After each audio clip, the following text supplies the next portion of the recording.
I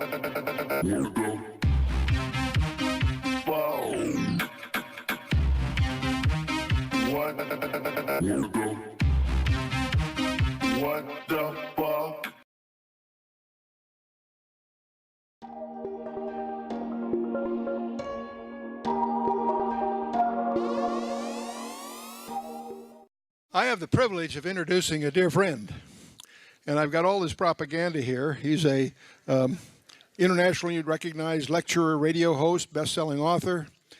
His columnist, well-known columnist, whose articles have been referred to by writers in the LA Times Syndicate, MSNBC, Christianity Today, New Man Magazine, WorldNet Daily, Newsmax, and goes on and on and on of people that have used him as an authority.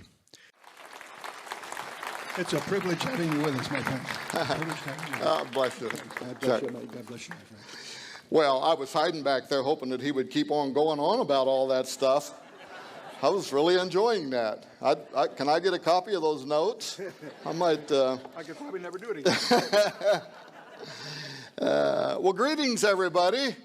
Are you enjoying the Strategic Perspectives 2013? I almost said 2012. I'm still hung up in the past, ain't I? Old preachers can't ever get out of the past, can't ever stop preaching the old sermons. I do want to say one thing. Last night, Peter Flint gave you that piece of artwork. He said it was one of 14. And I don't know how I felt about that. But if he's got 13 left over, I would think one maybe ought to make its way towards Missouri. Don't you think so? Put the heat on him. I mean, I'm just saying. Otherwise, maybe a Finn could come your direction for your copy. We'll just talk about that a little bit later. Oh, you're the crowd, and I'm supposed to be talking to you.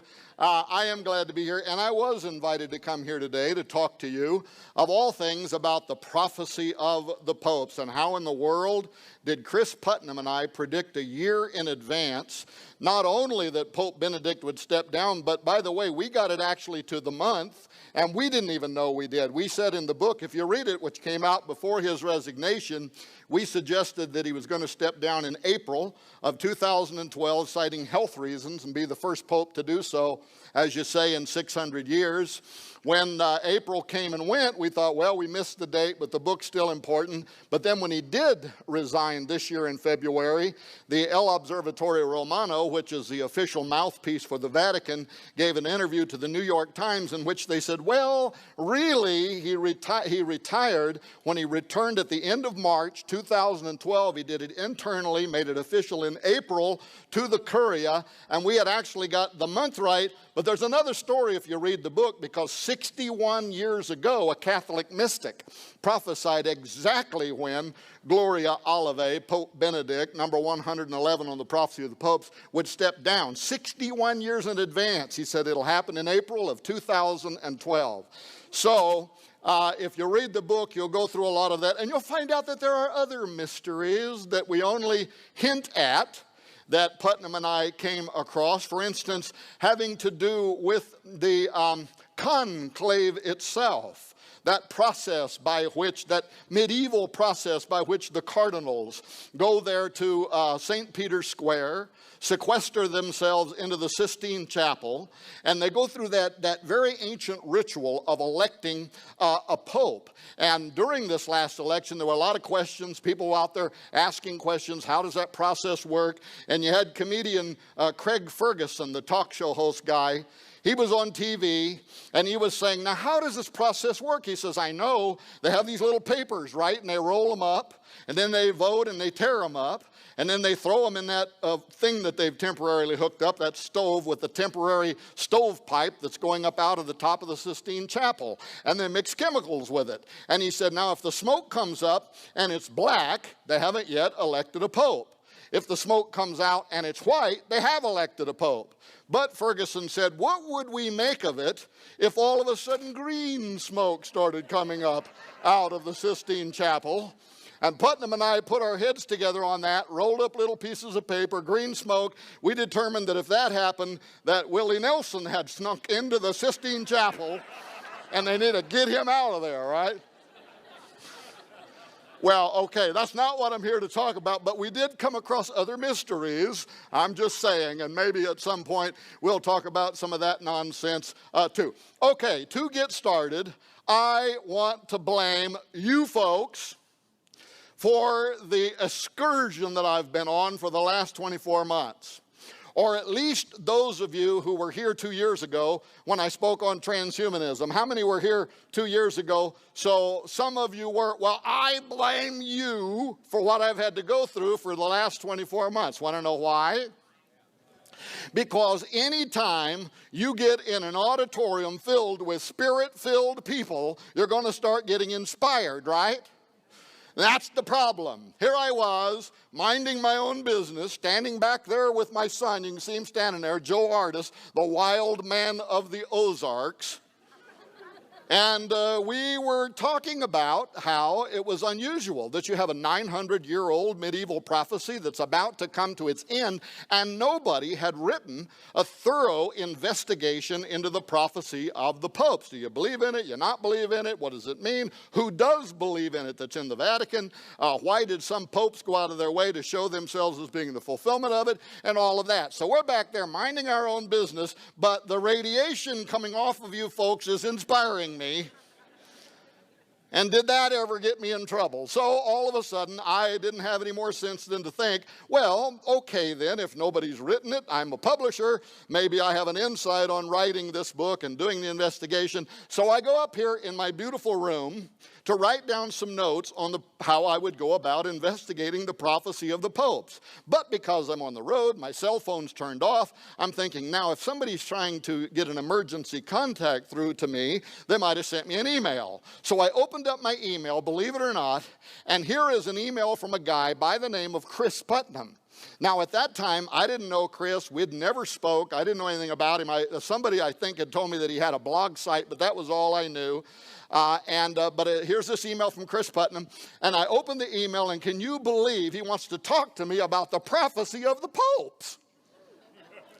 And to make a long story short, I can't give it to you blow by blow, but that set in motion what we believe to be a whole series of preternatural events leading up to the actual and accurate prediction. And I am not a prophet. This was all based on systematized approach, which you can read about if you have or will read that book. Oh, this film just came out. Joseph Farah produced this movie you see there on the screen, The Last Pope. This was produced by the same film company that made the Isaiah 9:10 judgment, which has been the #1 selling Christian faith film for a year and a half based on the Harbinger stuff that our friend Jonathan Cahn did.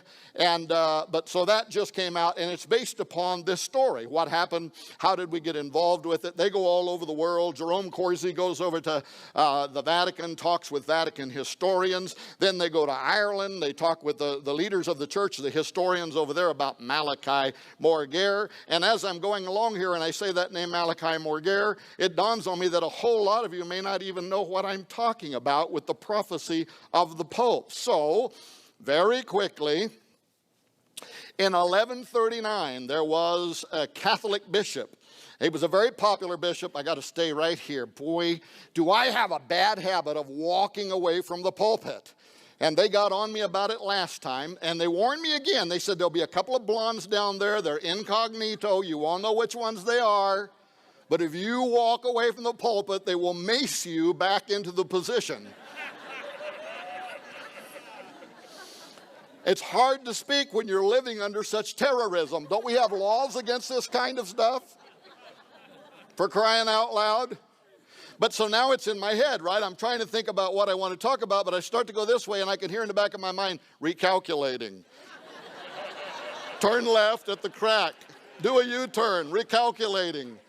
1139, a priest by the name of Malachi Morguer, an Irish bishop, very popular. He served in an area that was called Armagh, which is now known as Northern Ireland. This was a priest who was accredited with having the gift of healing and also having the gift of prophecy.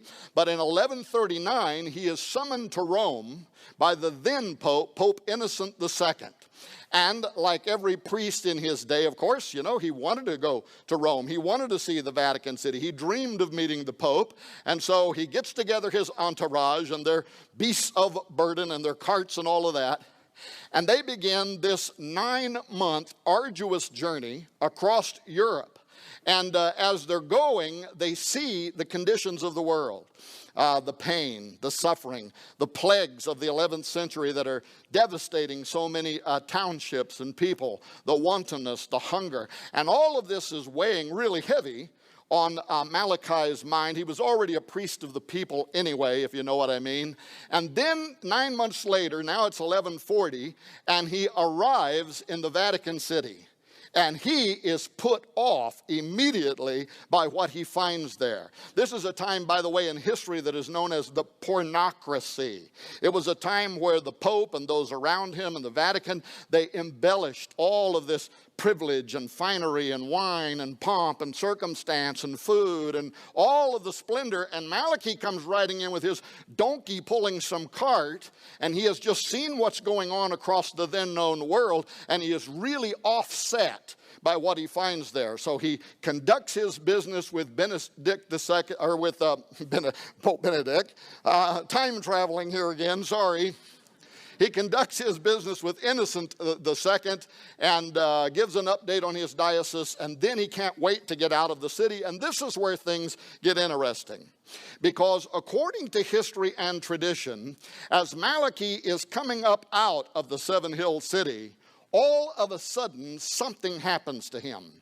First of all, he utters one line in Latin that is essentially a judgment upon the papacy. And the flavor of this judgment is that God is only going to allow this to go so long. That then is followed by a series of 112 lines that he writes down in Latin, each one of these symbolic of each pope that would arrive in succession, with the Pope following Innocent II, which is Celestine II, all the way down to the final Pope, and that is the Pope, he says, line number 112, that is the Pope that will reside in Rome when the church and the world enter into the Great Tribulation period, ending with the destruction of Rome and the return of what he calls the great and terrible judge, that is Jesus Christ, who's going to judge his people, including this religious system that he had found at that moment to be so offensive. Now, that's what Chris Putnam and I started investigating, but it led to places that we would have never thought we were going to go. Bottom line this, it remained in the Vatican archives, the prophecy did, for about 400 years. We don't even know how it got into the Vatican archives, but somehow it did.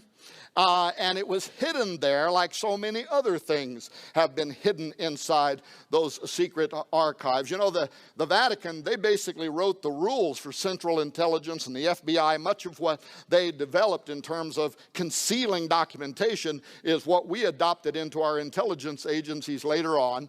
But in 1595, a Benedictine historian by the name of Arnold de Wyan publishes the prophecy of the popes. He takes it out of the archives, puts it in his 1,700-page book, Lignum Vitae, and it comes out, and it's now in the public forum. And here is the mystery. From that day and forward, the prophecy of the popes actually has seemed to increase in terms of its accuracy. If it had been a fraud concocted in 1590s and they made the first part of it look like it was really real, right? Then you would expect that from that time forward, now that we can watch it, it would fall apart, but it hasn't. It's actually become more accurate, and this has implied something. It has implied that it is time to take a drink of this water. In addition to that,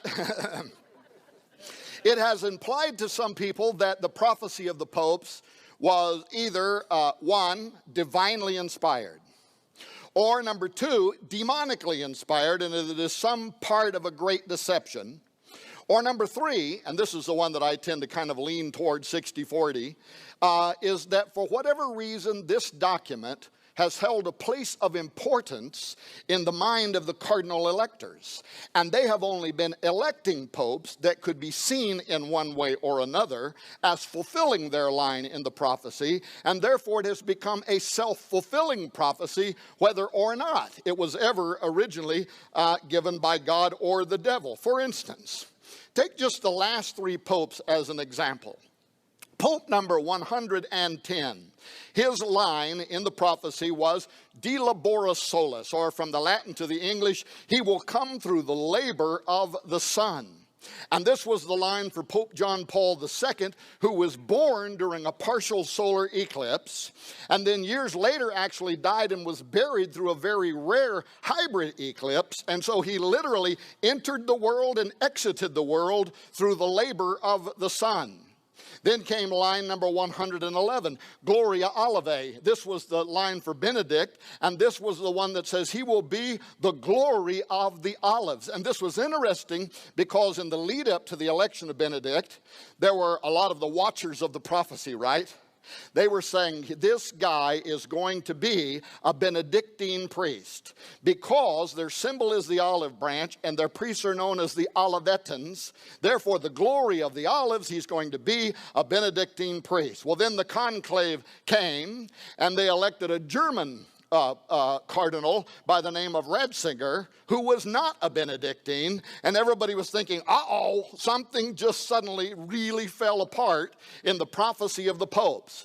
Then, a few hours later, Benedict walks out there into the well where the Pope stands in St. Peter's Square, and he announces two things. Number one, that he had been born on the feast day of St. Benedict, the founder of the Benedictine order, and secondly, that he was taking therefore as his name Benedict XVI in an astonishing fulfillment of this line number 111 of the prophecy of the popes. But it also, of course, indicates he may have selected that name because what? Some kind of backroom deal. You have to make yourself to appear to be a fulfillment of the prophecy. I don't know, but it does bring us then to the final line, line number 112, which is the line for Pope Francis I, and the question, does George Bergoglio fulfill the final line in the prophecy? And here is what the prophecy says. This is the most expressive line in the prophecy of the popes, and it says this: in the extreme persecution of the Holy Roman Church, there will sit Peter the Roman, who will pasture his sheep in many tribulations, and when those things are finished, the city of 7 hills will be destroyed, and the dreadful judge will judge his people, the end. That is the final line in the prophecy, a 900-year-old prophecy, and it is the line for Pope Francis. Now the question then is, does Bergoglio fulfill this line? First of all, part of it we're going to have to wait and see. Because if he is the Pope residing at the Vatican as the Great Tribulation unfolds around us, we're all going to know that in a very short period of time, I suspect. But the second thing was this line, Peter the Roman. Because of that line, some of the people who were watching the prophecy, not the scholars who always had a different view on this, but many of the people in the public, they thought, okay, it's got to be a guy, right, who's going to have some part of his name is Peter. And if he's an Italian, or in the old language, a Roman, we're going to literally have a guy named Peter the Roman who becomes the next pope. And so people were watching that. They thought the current Secretary of State, Tarcisio Pietro Peter Bertone, who was an Italian, they thought, wow, if he becomes the Pope, I mean, run for the hills, right? Start crying for the rocks to fall on us because the man is here. And people were excited about it. Now, Chris Putnam and I are on TV shows a year in advance that you can watch on YouTube, in which we said it would be a mistake to lock yourself into that opinion for a couple of reasons. Number one, let me go back to this previous slide. It comes from understanding how the prophecy of the popes work, in that the prophecy never did pick a person's Christian name or a name that they were born with. In other words, John Paul II was not born de labora solis. Benedict was not born Gloria Olivae. the lines in the prophecy always tell us something about the character of the Pope, how he wants to model his pastorship or his papacy in Rome. And for that reason, many Catholic scholars especially had always said the final Pope will not have the name Peter. The title Peter the Roman is symbolic.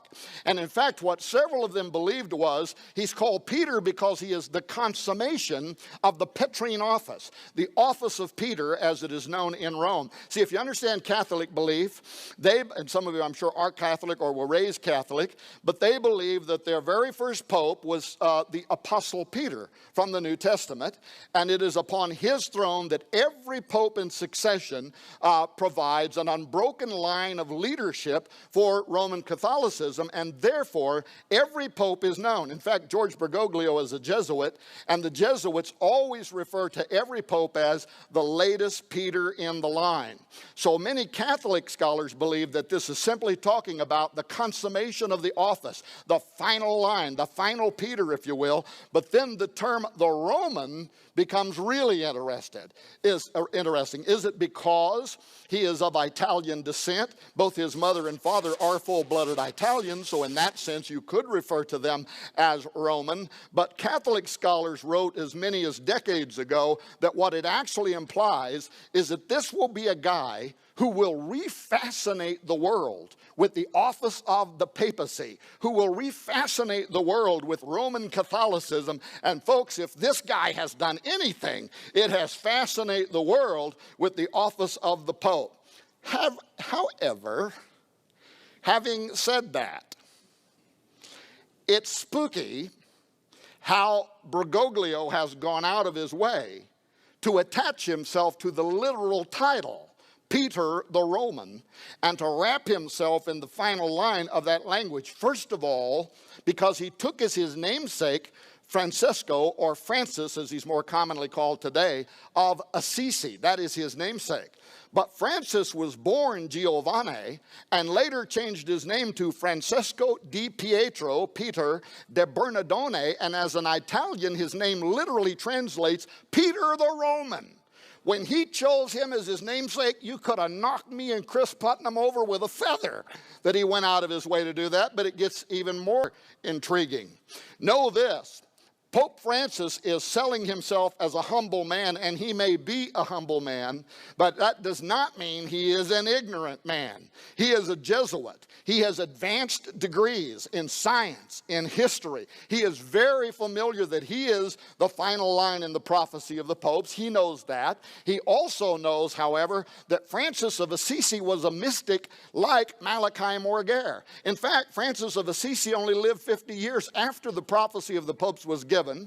There's some evidence he was familiar with it, but even if he wasn't, Francis of Assisi prophesied too about the final pope. And do you want to know what he said about the final pope? Here's an excerpt from his prophecy. He says he will be raised to the pontificate, who by his cunning will endeavor to draw many into error and death. For in those days, Jesus Christ will send them not a true pastor, but a destroyer. Why in the world would Bergoglio name himself after a guy whose name means Peter the Roman and whose prophecy implies the very last line, 112, that this guy will be a deceiver who is going to lead the world into destruction, but it keeps getting even better.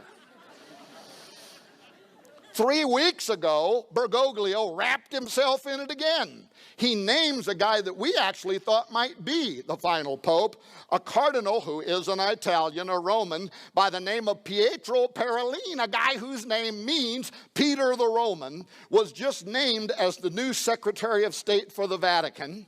And this is interesting because for those of you who might be watching this via live stream who are Catholics, those who are here who are Catholics and know history, and I know there are some here that know it a lot better than I do. John Loeffler is in the building, right? And also those who have paid attention to this history, you are familiar that in the background of Catholicism, some of the ancient prophecies, more than one, foresaw the end times. And what did they see? They saw that something is going to happen to the rightful pope.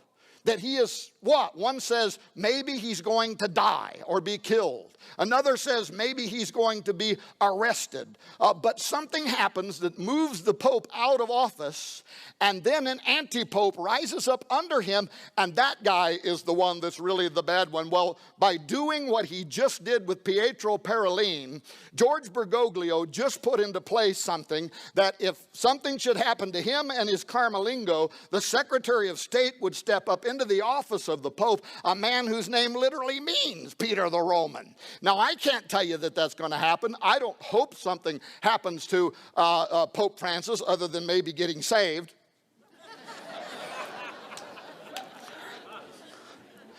But there's some very weird stuff going on. Okay, I got to go what is it here? I've got 30 minutes left. As a Jesuit, Francis may be linked to something even more intriguing and that could connect him to end times prophecy as depicted in Chuck Missler's masterpiece, Alien Encounters, and the far humbler and recent Exo Vaticana, which basically stole Chuck's ideas and reframed them in our own language.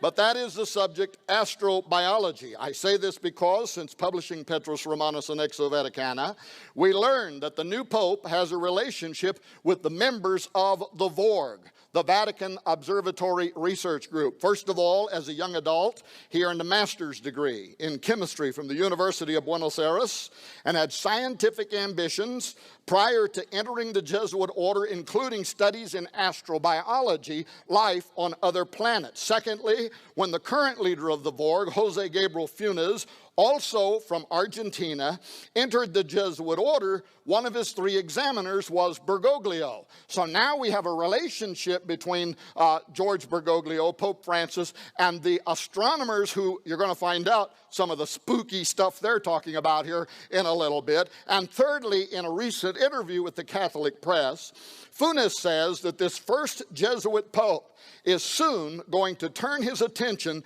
to issues like astrobiology, exactly as we predicted in the final chapter of Exo Vaticana. And folks, that is where stuff now finally starts getting very, very interesting, because of a couple of things that another famous Jesuit by the name of Malachi Martin had to say before he died. How many of you are familiar with Malachi Martin? Most of you are not. Very quickly, this guy was no Johnny-come-lately. He was an insider of insiders at the Vatican. He was a Jesuit. He worked for 3 popes. He was a formidable polyglot. He could speak 17 languages, translated numerous ancient and extinct languages. In fact, he worked for the Vatican in the Holy See, transcribing the Dead Sea Scrolls, part of which was being talked about last night, his work on those documents for the Vatican. He was a personal friend of Augustine B., who is one of the most famous Jesuits in history. He had access to the deepest secrets, including the final mysteries of Fatima, which he certainly implied were not released in 2000 when the Vatican said that they were. But in any case, he was a personal friend of the Pope's. At one point, he asked the Pope if he could have leave of his priestly duties. He moved to New York City, where he became a multi-time, best-selling New York Times writer of fiction and nonfiction, or his fiction he called faction, fiction based on fact. And if part of his fiction is based on fact, we only have, well, let's just say there was some very, very scary, naughty stuff going on in the Vatican. And long before the news hit the fan about pedophilism, Malachi was out there saying that it was happening, and he was being mocked by many of the other priests. But much of what he said came out later on down the line to indeed be a fact. But 2 of the things that he said that I want to focus on. Number 1, he wrote this book right here, The Jesuits, The Society of Jesus and the Betrayal of the Roman Catholic Church. If you haven't read it, get it and read it, because you will see that exactly what he predicted was happening, but that he hoped would not happen, indeed is and has happened. And what he says in this book is that there was a secret war that was going on between the Jesuits and the other priesthood for the control of the Roman Catholic Church and the Vatican in particular. The Vatican, folks, is not like any other Christian denomination. There are 90 ambassadors at any time parked there at the Vatican City. It has relationships, political and otherwise, with most of the major nations around the world. And according to Malachi, the Jesuits wanted to seize control of the Vatican. For what purpose? He said they want to use it as a machine that will give assistance to the rise of the new world order. And furthermore, he said they want to use it. They want to work in tandem with the coming of the Antichrist for the implementation of the objectives of the Antichrist. And Brother Malachi must be rolling over in his grave today. Or excuse me, he must be rolling over in purgatory. Because the first ever Jesuit was just elected as the Pope, and this war he was so concerned about evidently has just been won. But there's a more intriguing thing that he had to talk about, and that was what he said was going on with those Jesuits on the top of a mountain in southeastern Arizona. How many of you were aware that an hour away from Tucson, Arizona, there is an advanced telescope and an observatory group that literally forced their way onto the top of that mountain in Arizona, and part of it is owned by the Vatican? And when Art Bell in 1997 was interviewing Malachi Martin on the late night talk show Coast to Coast AM, he asked him, he said, "Father, why did the Vatican force themselves onto a top of a mountain in Arizona, and why is the Vatican so heavily invested in the study of deep space?" And at the time, Malachi Martin's answer ignited a firestorm. Chuck, I know you'll remember what he said. He said, they're there on the top of that mountain observing the space. He said, because at the highest levels of Vatican governance and geopolitics, he said, they know what is approaching the earth, and that it will be of the utmost importance in coming years. Now, he put about a decade time frame on that, and almost to the date, a decade later, in 2009, the Vatican abruptly called for an astrobiology study week. They had the Pontifical Academy of Sciences, the scientists for the Vatican, bring together 30 of the most powerful astronomers in the world, geologists, theoretical physicists, but they also brought in theologians. And that whole week, guess what they discussed? They discussed what will the impact be on faith, on religion, given the disclosure or the discovery of advanced extraterrestrial intelligence in the universe. 90 days later, the Royal Society, the oldest scientific body in the world, convened a meeting in the UK, January 2010, in which they invited experts from all over the world. And by the way, I even have their little thing right here in front of me for the discussion. This is what they brought them together for. And imagine this scientific body is 350 years old. They've never done this before, but 90 days after the Vatican, they came together to discuss, quote, the detection of extraterrestrial life and the consequences for science and society. And at the time, Lord Martin Rees, who was the head of the Royal Society and also the Astronomer Royal, the astronomer to the Queen, he said, sorry, I almost said gay on you there for a minute, but Homeland Security is on the way to the door. Shut us down. Hate speech. Now, what that did to my brain, I may never recover from. To discuss the detection of alien intelligence. Well, of course, following those two back-to-back meetings, media around the world were in a frenzy.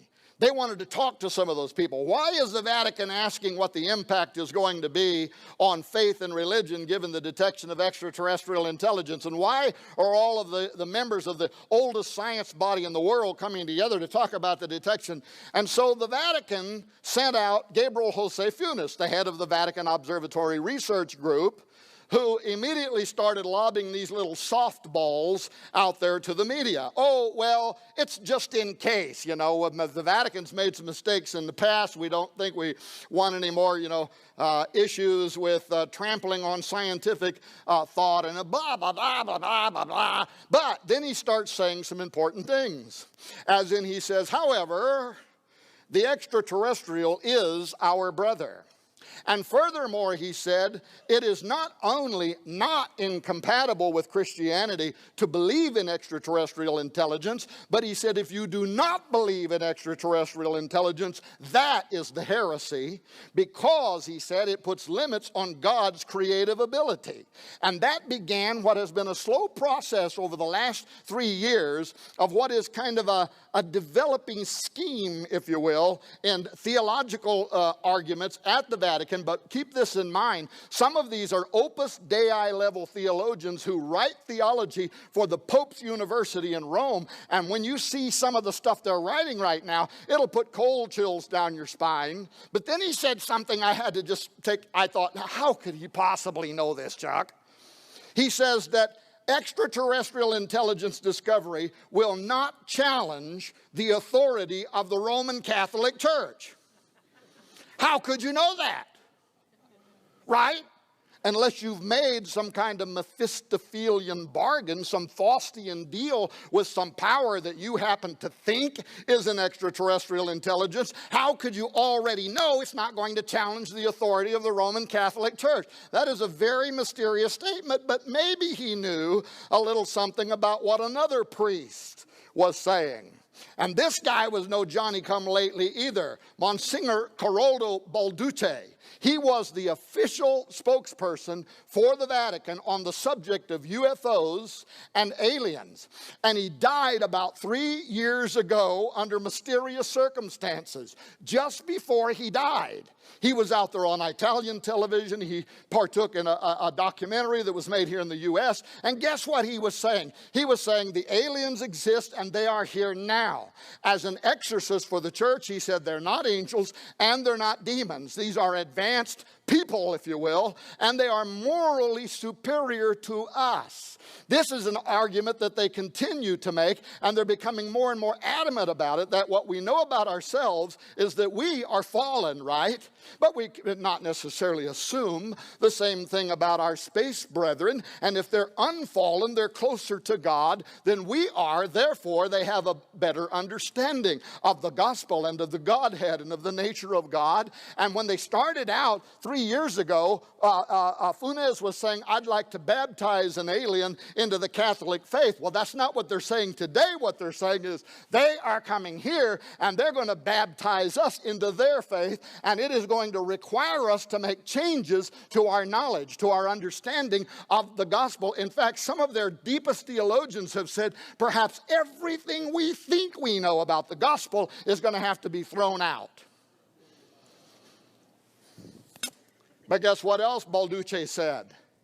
He said not only is the Vatican aware of the alien presence that's already on earth now, and this just before he died, he said they are using their embassies from around the world to gather information on the alien presence and their agenda. Might have been an oops moment because he didn't live much longer after that, but the Vatican has never came out and retracted those statements. They've never taken objection to them. They have simply left them out there. Got to go very quickly. In more recent years,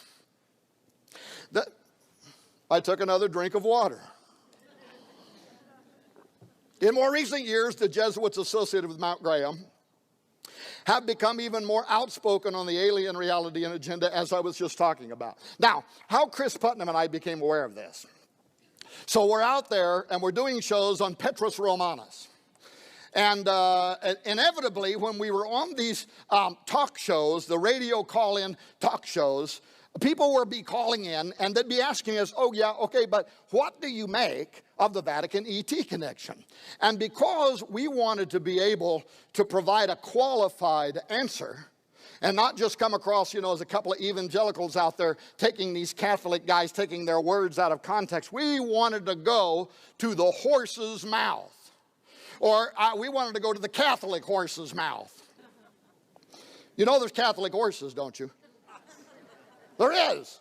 New York, other places, they have them great big churches, and every year they bring in all the animals. How many of you know what I'm saying is true? And they sanctify them and they dedicate them to the Catholic faith. Now, just to be sure, so that we don't get a conspiracy started after this, some of you know that my wife has 28 horses. But we have had every one of them certified evangelical.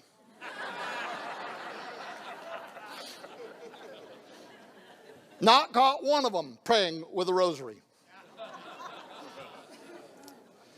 Yeah, I'm sorry. We wanted to go to the horse's mouth, and we knew, brother, that this was like a dream, right? The best way to do this would be if somehow, some way, we could get up to the top of Mount Graham in Arizona and talk to the astronomers there. Now that was a big maybe, right? You don't just drive up to the top of Mount Graham and jump out and say, I'm here to see the aliens. It's fenced off way down off the mountain, signs in all kinds of languages talking about the horrific things that will happen to you if you climb over the fence and try to go up there. So I found out that if I was going to have any chance, I had to negotiate this through the Arizona State University. That's a story all by itself, but I was successful in doing that.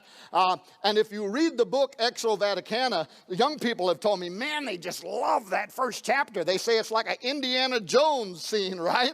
How we went up that mountain. But I don't have time to tell you that story. Just in the back of your mind as I'm talking, just be humming, dun, dun, dun, dun, dun, dun, dun. But that's where we went, to the top of the mountain. And when we got up there, now I have to say, I was very impressed with the Jesuit who was on duty that day. He's not the one we had been hoping to talk to, but he was a Jesuit astronomer. We later did talk to the one we wanted to talk to, but he was an astronomer and very cordial. I mean, this guy could give evangelicals lessons on how to behave in a Christ-like manner. Very warm, very cordial, answered all of our questions, took us and showed us the very humble areas where the astronomers sleep when they're there and the places where they eat. But then finally, of course, we went up we went up the stairway and we wind up there with the Vatican's astronomical or advanced technology telescope. And they allowed us to do all kinds of crazy stuff. We clumb all over the telescope, went up above it, went down below it. Down below, there's an area chained off. They unchained it so we could stand on that platform, and then once I got up there, I saw all these electrical warnings around me with crossbones, and I thought, now I know why you let us stand on the platform. We're not falling for it, so we got off the platform. But but that guy confirmed for us everything that we had been asking, and we were really straightforward. By the way, the wild man was our cameraman that day, and we have that Jesuit on film talking about some of this astonishing belief system, and we may make a documentary called Exo Vaticana the movie, because we got even more astonishing film when we came down off of that mountain, and maybe that'll happen and maybe it won't. But anyway, we talked to him, but he did confirm that he, like some of the other astronomers up there, we were surprised when he just started talking about the number of UFOs that they constantly see above that mountain and in deep space using those telescopes. We hadn't even asked the question. He just started talking about it. We found that to be extraordinary. But he also said this, which was key to us. He said, these days the Vatican only uses their advanced telescope for one reason, and that is to monitor exo worlds where they believe that there may be the conditions for life, including the possibility of advanced intelligence. So we found that to be very confirming. Anyway, let me make I'm going to make the story faster. We left there. We walked up the hill about a city block to the radio telescope. There's 3 telescopes on the top of Mount Graham. So we went to the radio telescope. Nobody was on duty that day, but our guide had keys, took us in, opened all the doors, turned on all the lights. We got to see that gigantic telescope. We went into the control room. We saw the screens were sitting there lit up with images of deep space. But because we couldn't talk to any technicians or astronomers, we left there. We went out. We walked 2 more city blocks up to the top of the mountain, and that's where sits the large binocular telescope. It is the largest telescope in the world. It makes images of deep space that are better than the Hubble telescope. It's got these giant twin mirrors, and that place was packed. People in the lunchroom, people walking all over the place, a whole bunch of astronomers from Germany making adjustments to the large telescope. I don't even know how many stories high this thing is. We kept riding elevators to different floors. We're just going up, up, up, up, up. And each stage of the way, the systems engineer who they gave us, and by the way, he spent the entire day with us. We were his only mission the whole day. We were just surprised by that.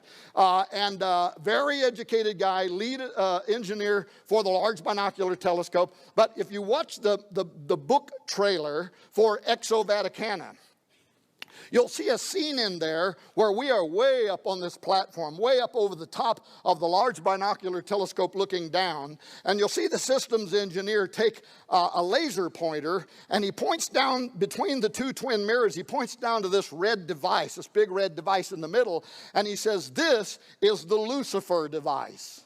And yes, that is exactly what it really is called. It's an acronym, Lucifer. It is a piece of infrared technology that they, the Catholics, whoever else want to be able to use that device, that they use that infrared, can see deeper into space, it can see fainter objects, it can see into areas of the light spectrum that other telescopes and your natural eyesight cannot see into. In fact, if you go to YouTube and type in infrared UFO, you'll see some of the most astonishing deep space UFOs ever captured on film that were picked up with infrared when other telescopes looking at the same part of space at the same time didn't see anything whatsoever. They're invisible to the human eye, but they can see them with the Lucifer device. Okay, now, so we did all that, and now we're going to come down off the mountain. And brother, do we got so many notes. We're thinking, where is Chuck Missler when you need him? We got to put all this stuff together, right? But we didn't know we had only started the learning process. We come down off the mountain. We knew that the indigenous people, especially the Apache Indians, but all of the Indian tribes in Arizona, had been opposed to the Vatican going up onto the top of that mountain to build a telescope. In fact, they had joined environmentalists, or got environmentalists to join them, and they filed a lawsuit to try to stop them from going up there. But somebody from the Vatican must have been really deep in the back pocket of the governor, because they did an end run around environmental law, and basically by fiat declared they were going to allow the Vatican to join NASA to go up there. And by the way, at the time, dear sister, look at that. It's a little portable Catholic blessing cloths.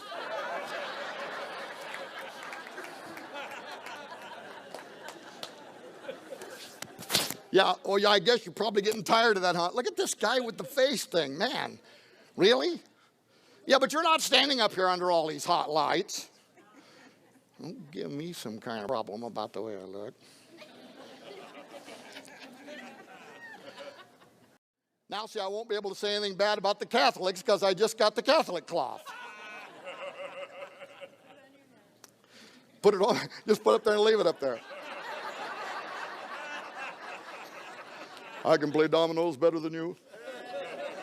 Well, hey, what we found out was astonishing. And Chuck, I don't know if you even knew this, but we found, because what we thought was, okay, the Indians are fighting the cowboys there, the Catholic cowboys. They don't want them to go up onto the top of that mountain, probably because it's sacred ground, right?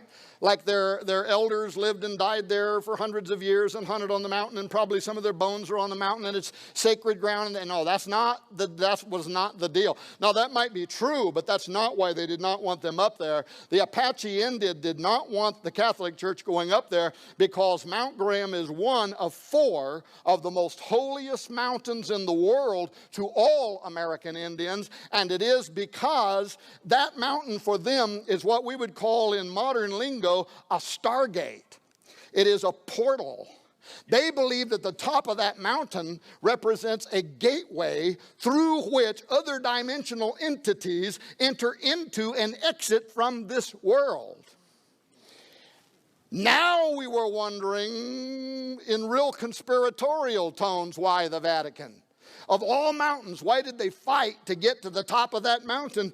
Once we came into that history, everything started kind of slowly changing in our suspicions about why they wanted to go up there. Oh, and let me add one more thing. For those who may think that that is just an Apache Indian idea, this idea that there could be specific locations on earth that are areas, let's say, that are specifically gateways. They are geographic locations where doorways can open and close. Now, I'm not dogmatic about this, but I will tell you there is a lot of reasons, in my opinion, and I'm not the theologian Missler is, and you got to know if I'm wrong later, he's just going to slap me upside the head and say, boy, don't ever do that again. There are a lot of reasons in the Bible to believe there could be something to this. Note that Moses had to go to the top of Mount Sinai there to meet with God. Note that when Jesus returns, his feet touches the top of the Mount of Olives, and he descends down from that point. Note in the apocryphal book of Enoch, which is still in some versions of the Bible, that in the days of Jared, Noah's great-grandfather, 200 powerful angels known as the Watchers came down onto Mount Hermon, and from the top of Hermon walked down into the valley of the plain. And the language around that mountain means the forbidden place. And years later, Jesus is talking to his disciples and in Caesarea Philippi, and I think he turns and he looks towards Mount Hermon because he's right in that area, and that is where the Greeks at that time had built this dedicatory, if you will, to the horned demon Pan. And Jesus, that's right where he says, the gates of hell shall not prevail against my church. Now leap forward, Genesis 28, Jacob's ladder. And what happens with Jacob in his night vision of his ladder? He wakes up the next morning. He has seen angels ascending and descending from a very specific location, and it scares the thunder out of him. He gets the oil out and starts anointing the whole place. But what does Genesis 28 says that he says? He says, there is a gate here to the house of God.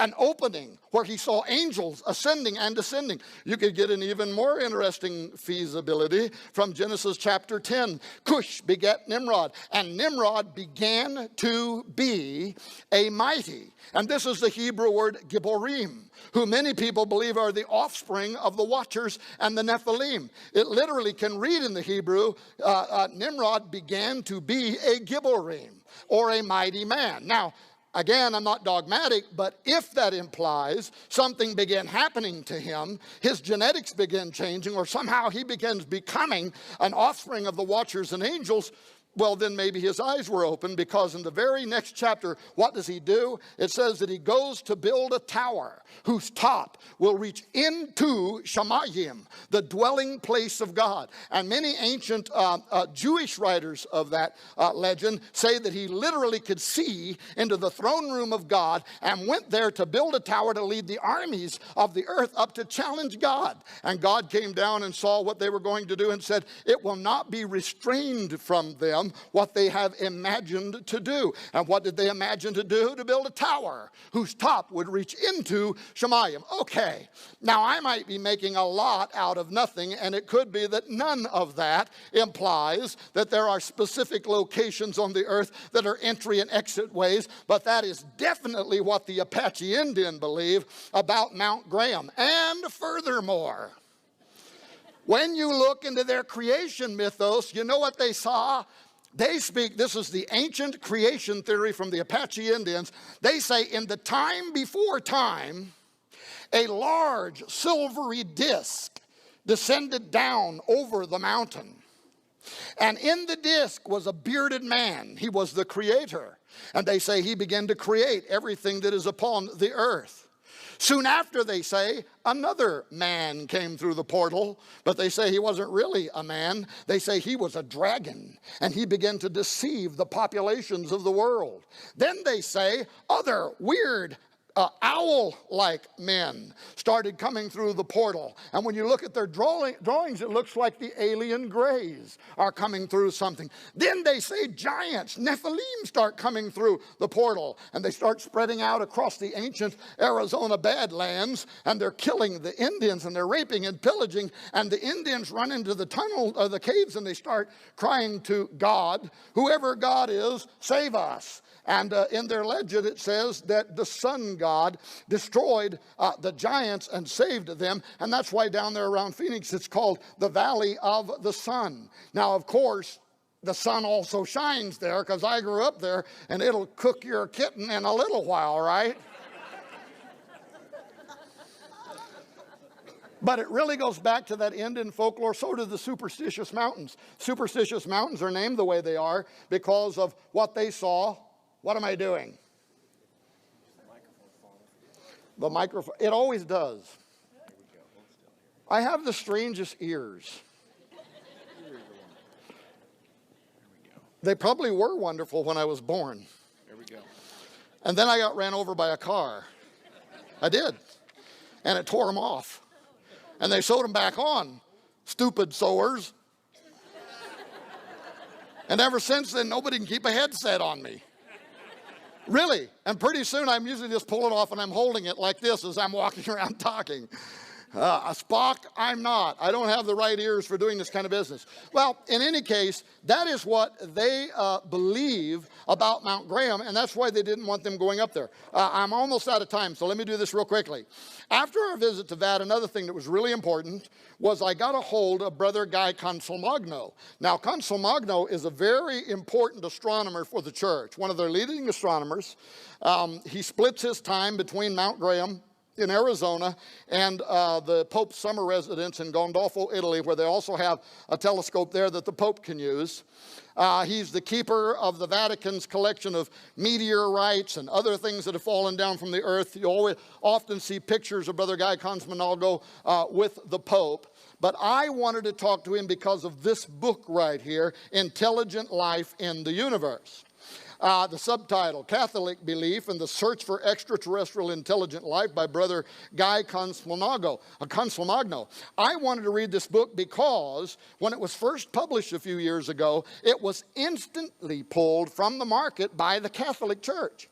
They published it with their Catholic-owned Catholic Truth Society publishing house.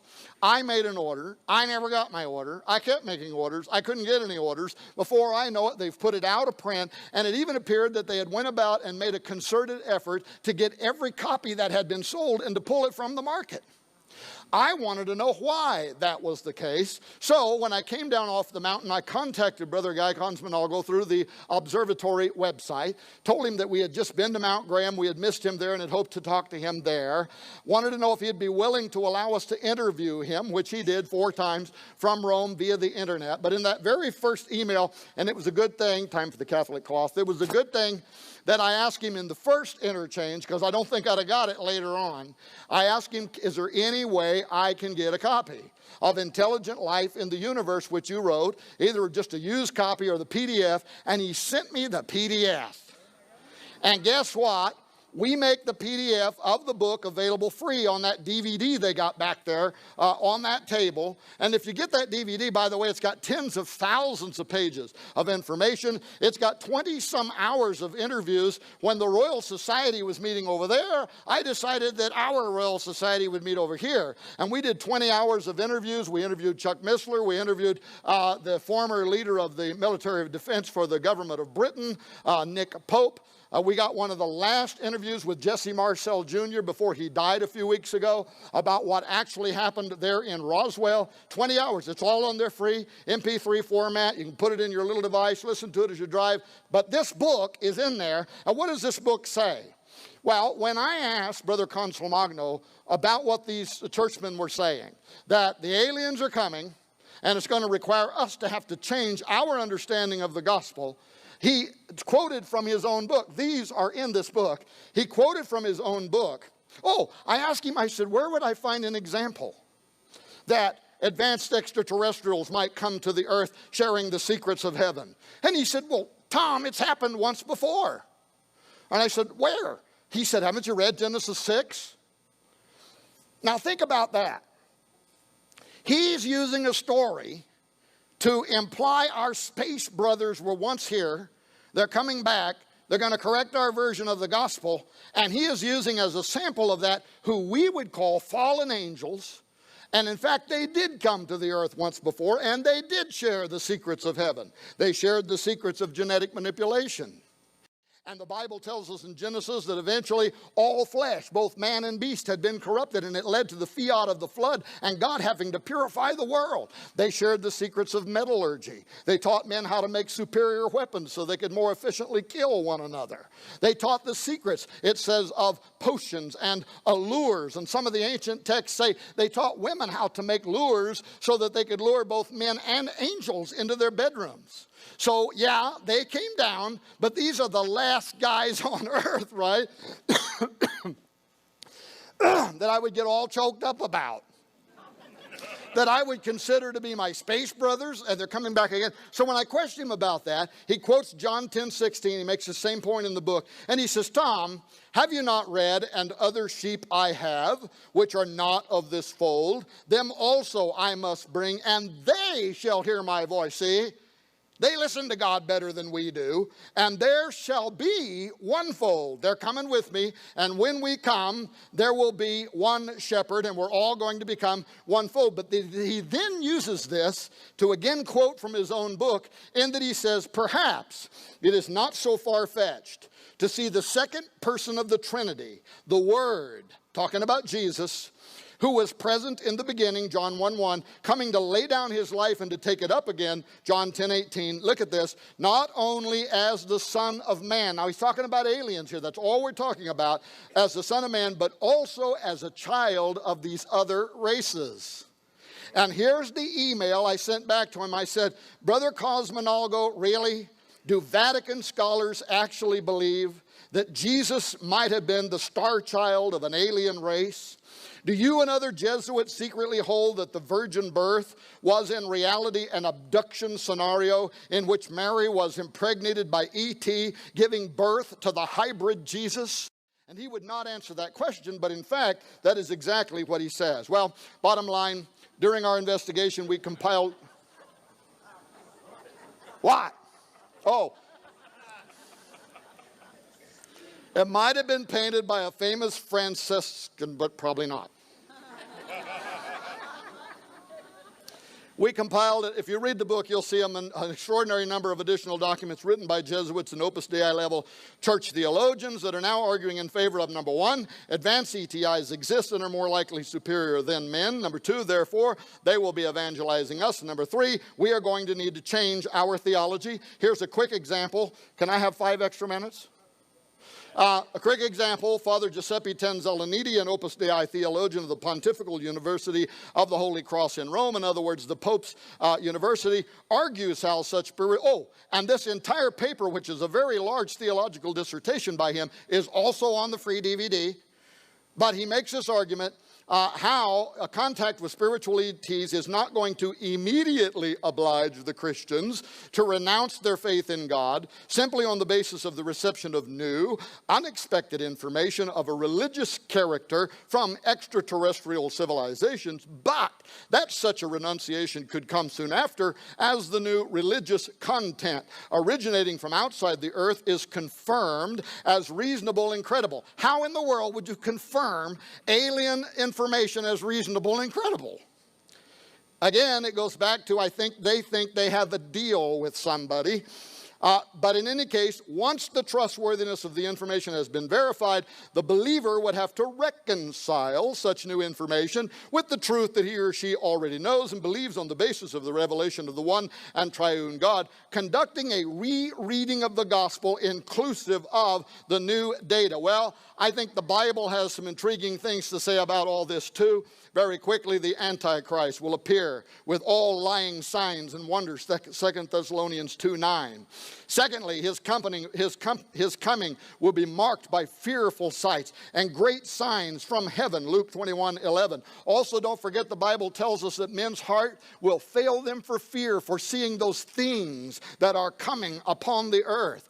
Thirdly, the Antichrist and false prophet will be aligned with the powers of the air and able to call down fire from heaven. Fourthly, and this is one of the more intriguing ones, is Daniel, who says that the Antichrist will champion worship of a strange alien god. Daniel 11:38 through 39, in his estate shall he honor the God of forces, and a God whom his fathers knew not shall he honor with gold and silver and with precious stones and pleasant things.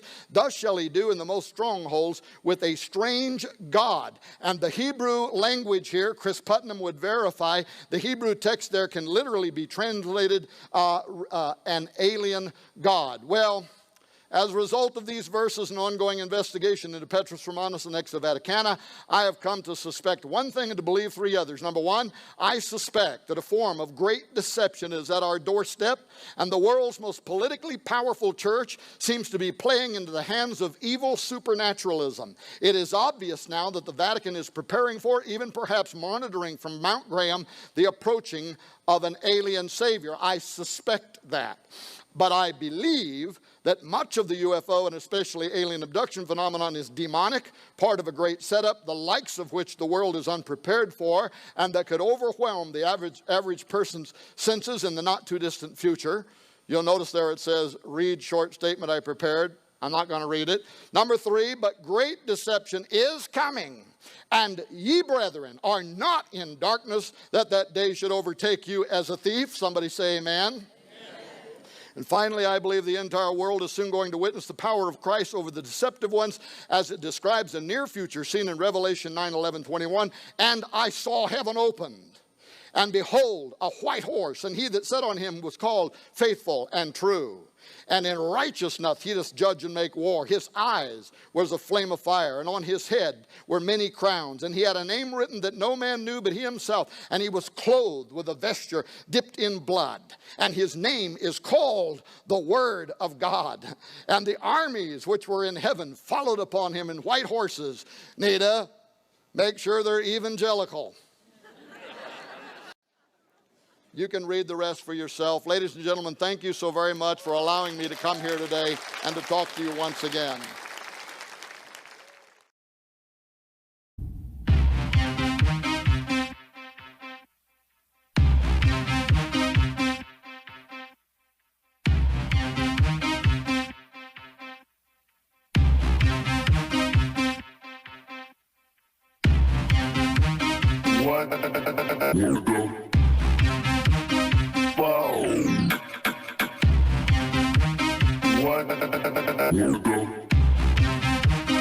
What the